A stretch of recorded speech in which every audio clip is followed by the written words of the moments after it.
Hi everyone, today we will talk about how to fix Instagram when it won't let you follow.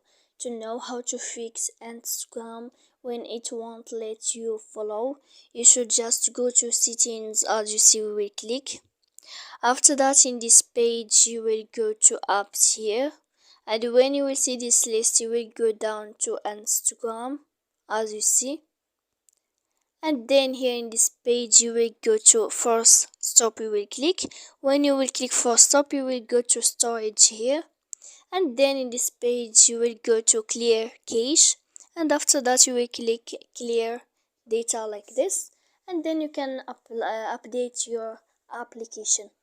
So please don't forget to support us by like and subscribe.